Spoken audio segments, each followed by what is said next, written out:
Hello, my dear students and all my friends.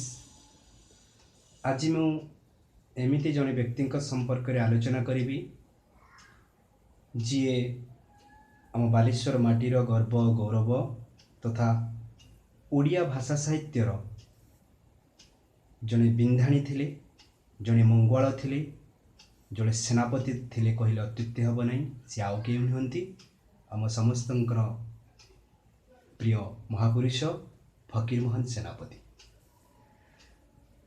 Fakirmohan ସେନାପତିଙ୍କ ସମ୍ପର୍କରେ ମୋର ଏହି ପ୍ରବନ୍ଧଟି ଶିକ୍ଷା ବିକାଶ ସମିତି ଓଡ଼ିଶାଙ୍କ ମୁଖପତ୍ର ଶିକ୍ଷା ସୃଜନୀରେ 2013 ମସିହା ଜୁଲାଇ ମାସରେ ପ୍ରକାଶିତ ହୋଇଥିଲା। ଆଉ ସେହି ପ୍ରବନ୍ଧଟିର ନାମ ଥିଲା ଓଡ଼ିଆ ଭାଷା ଓ ସାହିତ୍ୟରେ ଫକୀରମୋହନ ସେନାପତିଙ୍କ ଭୂମିକା। ତାହା ପ୍ରକାଶିତ କରିଥିବାରୁ ଶିକ୍ଷା ବିକାଶ ସମିତି ଓଡ଼ିଶାଙ୍କୁ ମୁଁ ଅନେକ ଧନ୍ୟବାଦ ଜ୍ଞାପନ କରୁଛି। ତତ୍ସହିତ ଏହି ପ୍ରବନ୍ଧଟି ଶୁଣି ନିଶ୍ଚୟ ମୋର ପ୍ରିୟ ଛାତ୍ରଛାତ୍ରୀ କି ମୋର ବନ୍ଧୁମାନେ ଯେଉଁମାନେ ଫକୀରମୋହନ ସେନାପତିଙ୍କ ବିଷୟରେ ଜାଣିବାକୁ ଚାହୁଁଛନ୍ତି, ନିଶ୍ଚୟ ସେମାନେ ଜାଣିପାରିବେ। ମୋର ଏହି ପ୍ରବନ୍ଧଟି ସେମାନଙ୍କ ପାଇଁ ଲାଭଦାୟକ ହେବ। ଓଡ଼ିଆ ଭାଷା ଓ ସାହିତ୍ୟରେ ଫକୀରମୋହନ ସେନାପତିଙ୍କ ଭୂମିକା। ସୁଜଳା ସୁଫଳା ଶସ୍ୟ ଶ୍ୟାମଳା କୀର୍ତ୍ତି କିରୀଟିନୀ ପୁଣ୍ୟତୟା ଦେବଭୂମି ଆମରି ଓଡ଼ିଶା। କାହିଁ କେଉଁ କାଳରୁ ଭାରତ କାହିଁକି ସମଗ୍ର ପୃଥିବୀରେ ଓଡ଼ିଶାର ପ୍ରସିଦ୍ଧି ସର୍ବବିଦିତ। ପ୍ରାଚୀନ ପୁରାଣ କପିଳ ସଂହିତାରେ ଓଡ଼ିଶାର ପ୍ରସିଦ୍ଧି ସମ୍ପର୍କରେ କୁହାଯାଇଛି ଯେ ବୈଜଣାଂ ଭାରତ ଶ୍ରେଷ୍ଠ ଦେଶାନାଂ ଉତ୍କଳ ସୁତ ଉତ୍କଳସ୍ୟ ସମଦେଶ ଦେଶ ନାସ୍ତି ମୋହିତ। ଭାରତବର୍ଷର ସମଗ୍ର ରାଜ୍ୟ ତୁଳନାରେ ଉତ୍କଳର ସନ୍ତାନଗଣ ସୁଶିକ୍ଷିତ, ସଂସ୍କୃତି ସମ୍ପନ୍ନ ଆଉ ତାର ଭାଷା ସୁମାର୍ଜିତ ଅବୋଧଗମ୍ୟ। ଯଦିଓ ଆମ ଓଡ଼ିଆ ଭାଷାର ସୃଷ୍ଟି ସଂସ୍କୃତ,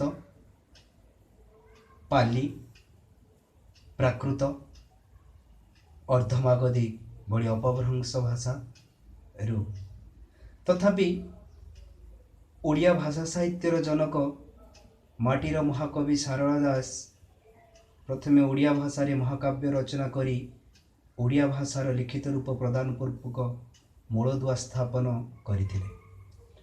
କାଳର କରାଳ ଗତିରେ ଆମ ଭାଷା ଓ ସାହିତ୍ୟ ଦୁର୍ବଳ ହେବାକୁ ଲାଗିଲା। ଆମ ବୀରଭୂମି ଓଡ଼ିଶା ଛିନ୍ନ ବିଚ୍ଛିନ୍ନ ହୋଇଗଲା। ବଙ୍ଗାଳୀମାନେ ଆମକୁ ବ୍ୟଙ୍ଗ କରି କହିଲେ ଓଡ଼ିଆ একটা ଭାଷା ନয়। ଭାଷା ଆନ୍ଦୋଳନ ତେଜିଲା। ସେଥିରେ ମୁଖ୍ୟ ପୁରୋଧା ସାଜିଲେ ଆମ ପବିତ୍ର ଭୂମି ବାଲେଶ୍ୱରର ବରପୁତ୍ର ବ୍ୟାସକବି ଫକୀରମୋହନ ସେନାପତି। ଶତ୍ରୁମାନଙ୍କୁ ଜବାବ ଦେଇ ସେ ଓଡ଼ିଆ ଭାଷାର ସୁବିଶାଳ ଅଟ୍ଟାଳିକାମାନ ରଚନା କରି ଦେଇଗଲେ, ତାହା ଆଜି ବି ଅବେଦ୍ୟ। ରେବତୀ, ମାମୁ, ଲଛମା, ଡାକମୁନ୍ସି, ପ୍ରାୟଶ୍ଚିତ, ଲକ୍ଷ୍ମଣିଆ, ଗାରୁଡ଼ି ମନ୍ତ୍ର ଆଦି ତାର ଜ୍ୱଳନ୍ତ ଉଦାହରଣ। ଆଧୁନିକ ଓଡ଼ିଆ କଥା ସାହିତ୍ୟରେ ଯେଉଁ କେତେ ଜଣ ଲେଖକ ମାଇଲଖୁଣ୍ଟ ଭାବରେ ପ୍ରତୀୟମାନ ହୁଅନ୍ତି, ତନ୍ମଧ୍ୟରୁ ଫକୀରମୋହନ ସେନାପତି ଅନ୍ୟତମ। ସେ କେବଳ କଥା ସାହିତ୍ୟର ଜନକ ନଥିଲେ, ଥିଲେ ଜଣେ ସ୍କୁଲ ଶିକ୍ଷକ, ବିଭିନ୍ନ ଗଡ଼ଜାତ ର ମ୍ୟାନେଜର ଓ ଦେୱାନ ଭାବେ ଜନପ୍ରିୟ ବ୍ୟକ୍ତିବିଶେଷ। ଆଉ ଏକ ଅନୁଷ୍ଠାନ। ସେ ଜଣେ ଅନୁବାଦକ, କବି, ଗାଳ୍ପିକ ଓ ଔପନ୍ୟାସିକ ଏବଂ ପ୍ରାବନ୍ଧିକ ଭାବେ ପରିଚିତ। ଏହି କାଳଜୟୀ ସ୍ରଷ୍ଟାଙ୍କର ଜନ୍ମ ଘଟିଥିଲା 1843 ଜାନୁଆରୀ 13 ତାରିଖ ପବିତ୍ର ମକର ସଂକ୍ରାନ୍ତି ଦିନ ବାଲେଶ୍ୱର ଜିଲ୍ଲାର ମଲ୍ଲିକାଶପୁର ଗ୍ରାମରେ। ମୃତ୍ୟୁ ଘଟିଥିଲା 1918 ଜୁନ 14 ତାରିଖରେ। ସେଦିନ କିଏ ଜାଣିଥିଲା ଲକ୍ଷ୍ମଣ ଚରଣ ସେନାପତି ଓ ତୁଳସୀ ଦେଈଙ୍କ ଔରସରୁ କୁଆଁ କୁଆଁ ରାବ କରି ଜନ୍ମିତ ସେହି ରୁଗ୍ଣ ଜୀର୍ଣ୍ଣଶୀର୍ଣ୍ଣ ଶିଶୁଟି ଦିନେ ବଡ଼ ହୋଇ ଓଡ଼ିଆ ଭାଷା ଓ ସାହିତ୍ୟର ଯୁଗସ୍ରଷ୍ଟା ସାଜିବ ବୋଲି। ବାଲ୍ୟକାଳରୁ ଫକୀରମୋହନ ଥିଲେ ପିତୃମାତୃହୀନ। ଜେଜେମା କୋଚିଲା ଦେଈଙ୍କ ଲାଳନ ପାଳନରେ ତାଙ୍କ ବାଲ୍ୟ ଜୀବନ କଟିଥିଲା। ତୁଳସୀ ଦୁଇ ପତ୍ରରୁ ବାସିଲା ପରି ଛାତ୍ର ଅବସ୍ଥାରୁ ସେ ଖୁବ୍ ଭଲ ପାଠ ପଢ଼ୁଥିଲେ। ମାତ୍ର ପଞ୍ଚମ ଶ୍ରେଣୀର ପାଠ ପଢ଼ାରେ ସେ ଯେଉଁ କୀର୍ତ୍ତିସ୍ତମ୍ଭମାନ ସ୍ଥାପିତ କରିଦେଇଥିଲେ ତାହା ଚିରଦିନ ଲାଗି ଅମଳିନ। ବାସ୍ତବିକ କହିବାକୁ ଗଲେ ସେ ହେଉଛନ୍ତି ଓଡ଼ିଆ ସାହିତ୍ୟର ଯୁଗସ୍ରଷ୍ଟା। ନିଜର ଅସାଧାରଣ ପାଣ୍ଡିତ୍ୟ ବଳରେ ଦୂର ଦିଗନ୍ତ ଦିଗ୍ବଳୟ ବିସ୍ତାରିତ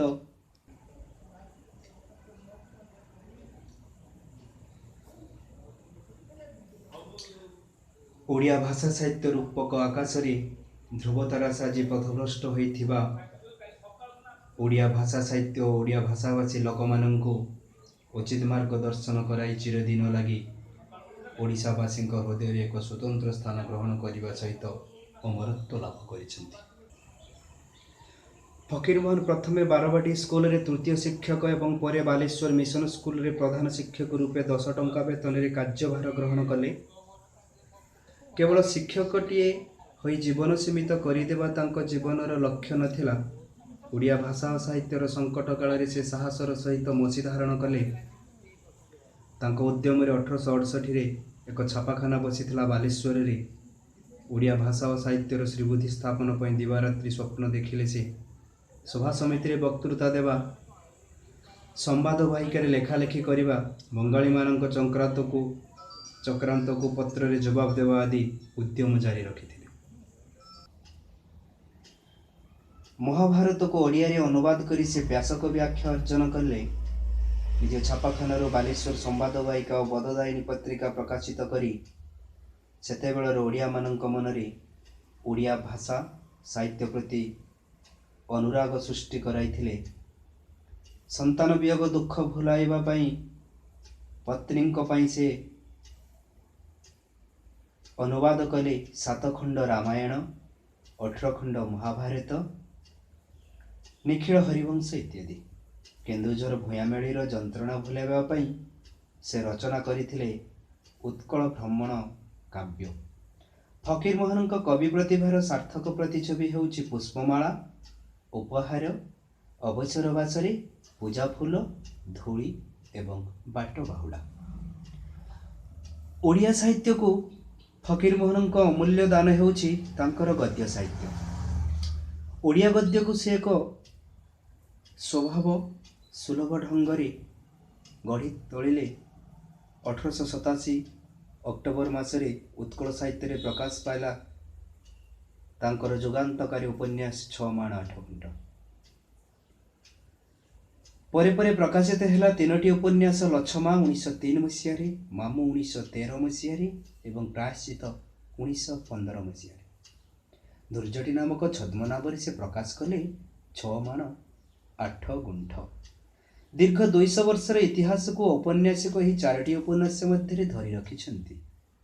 ବାସ୍ତବିକ ଭାବେ ଫକୀରମୋହନଙ୍କ ଉପନ୍ୟାସ ରଚନା ଓଡ଼ିଆ ଉପନ୍ୟାସ ଜଗତକୁ ନୂତନ ଜୀବନ ପ୍ରଦାନ କଲା। କଥା ସମ୍ରାଟ ଫକୀରମୋହନ ସେନାପତିଙ୍କ ଦୃଷ୍ଟି ଦିଗ୍ବଳୟ ଏଇଠୁ ହେଲା ପ୍ରସାରିତ। ସାହିତ୍ୟ ସାଧନ ମାଧ୍ୟମରେ ତତ୍କାଳୀନ ସମାଜରେ ଧର୍ମ ନାମରେ ଅନ୍ଧବିଶ୍ୱାସ, ସାମନ୍ତବାଦୀ ଶୋଷଣ, ଗ୍ରାମ୍ୟ ଜୀବନର ସରଳତା, ଅଧର୍ମ, ବିତ୍ତର କରୁଣ ପରିଣତି ଆଦି ଘଟଣା ମର୍ମସ୍ପର୍ଶୀ ଭାଷାରେ ଚିତ୍ରଣ କରିଛନ୍ତି।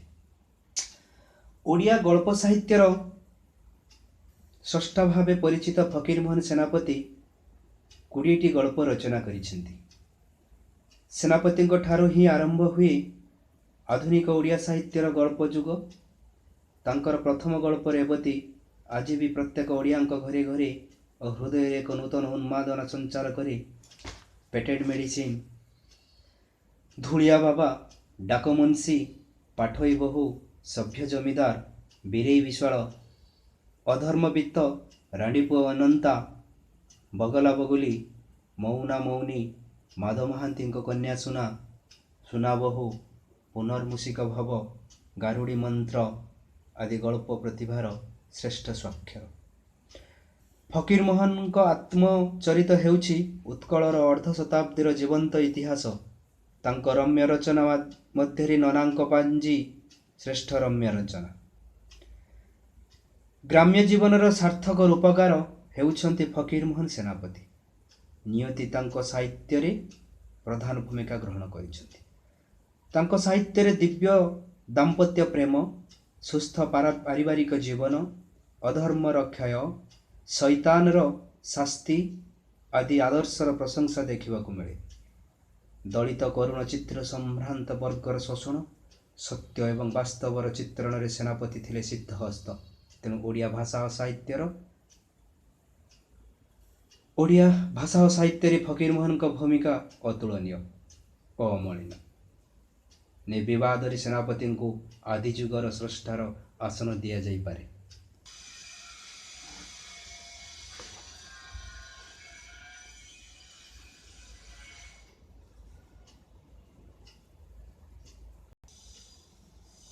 ଓଡ଼ିଆ ଭାଷା ଓ ସାହିତ୍ୟରେ ଫକୀରମୋହନଙ୍କ ଅବଦାନର ମୂଲ୍ୟାଙ୍କନ କରିବା ସମୟରେ ପ୍ରଥମେ ମନ ମଧ୍ୟରେ ଆପେ ଆପେ ଉତରି ଆସେ 6 ମାଣ 8 ଗୁଣ୍ଠ ଓ ରେବତୀ ଗଳ୍ପ। ଏହି ଦୁଇଟି ଯୁଗାନ୍ତକାର ସୃଷ୍ଟି ହିଁ ଫକୀରମୋହନଙ୍କ ଅବଦାନ ସମ୍ପର୍କରେ ସୂଚିତ କରାଇଦିଏ। ଆଜି ମଧ୍ୟ ରେବତୀ ଗଳ୍ପ ଲାଗି ଫକୀରମୋହନ ସେନାପତି ଏକ ବହୁଚର୍ଚ୍ଚିତ ବ୍ୟକ୍ତି। ରେବତୀ ଗଳ୍ପର ନାୟକ ବାସୁ ମାଷ୍ଟ୍ରେ ଓ ନାୟିକା ରେବତୀକୁ ନେଇ ଏବେ ମଧ୍ୟ କେବଳ ପାଠକ ମହଲରେ ନୁହେଁ, ସାହିତ୍ୟ ସାଧକମାନଙ୍କ ମଧ୍ୟରେ ଏକ ଅହେତୁକ ଆଲୋଡ଼ନ। ସାହିତ୍ୟ ସମାଲୋଚକମାନେ ଏବେ ବି ରେବତୀ ଫକୀରମୋହନଙ୍କ ଏକ ଚିର ସବୁଜ ସୃଷ୍ଟି ଭାବେ ଆଲୋକପାତ କରୁଛନ୍ତି। ଉପଯୁକ୍ତ ପର୍ଯ୍ୟବେକ୍ଷଣରୁ ସ୍ପଷ୍ଟ ଅନୁମେୟ ଯେ ବ୍ୟାସକବି ଫକୀରମୋହନ ସେନାପତି ଓଡ଼ିଆ ଭାଷା ଓ ସାହିତ୍ୟ ସାମ୍ରାଜ୍ୟରେ ଏକ ଦିଗ୍ବିଜୟୀ ଓ ଅପରାଜିତ ସେନାପତି। ଆଉ ତାଙ୍କର ମସି ରୂପକ ଗଳ୍ପ ଅପ୍ରତିଦ୍ୱନ୍ଦ୍ୱୀ ଓ ଅଦ୍ୱିତୀୟ। ଆଶା କରେ ମୋର ପ୍ରିୟ ବିଦ୍ୟାର୍ଥୀମାନଙ୍କୁ, ମୋର ବନ୍ଧୁମାନଙ୍କୁ ଫକୀରମୋହନ ସେନାପତିଙ୍କର ବିଷୟରେ ମୋର ଏହି ସନ୍ଦର୍ଭଟି ଭଲ ଲାଗିବ। ଆଗାମୀ ଦିନମାନଙ୍କରେ ମୁଁ ନିଶ୍ଚୟ ଆପଣମାନଙ୍କ ସମ୍ମୁଖରେ ଏମିତି ଆହୁରି ଆମର ପ୍ରିୟ ମହାପୁରୁଷମାନଙ୍କ ସମ୍ପର୍କରେ ତଥ୍ୟ ଉପସ୍ଥାପନ କରିବି, ଯାହା ଆପଣଙ୍କ ପାଇଁ ଲାଭଦାୟକ ହେବ। ଆପଣମାନେ ପ୍ରିୟ ମହାପୁରୁଷମାନଙ୍କ ସମ୍ପର୍କରେ ଜାଣିବେ। ରହୁଛି। ଧନ୍ୟବାଦ।